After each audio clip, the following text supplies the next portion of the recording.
There's a reason the president calls out fake news for what it is.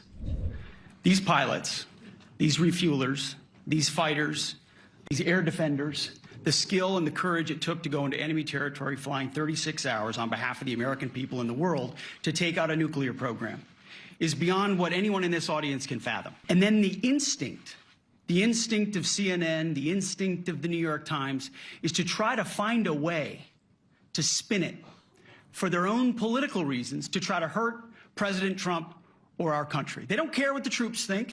They don't care what the world thinks. They want to spin it to try to make him look bad based on a leak. Of course, we've all seen plenty of leakers. And what do leakers do? They have agendas.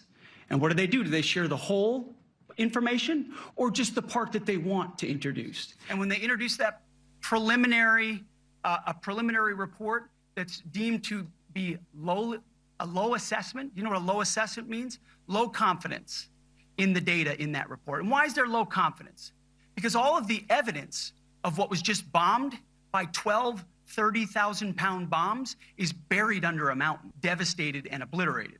So if you want to make an assessment of what happened at Fordo, you better get a big shovel and go really deep, because Iran's nuclear program is obliterated. And somebody somewhere is trying to leak something to say, oh, with low confidence, we think maybe it's moderate. Those that dropped the bombs precisely in the right place know exactly what happened when that exploded. And you know who else knows? Iran.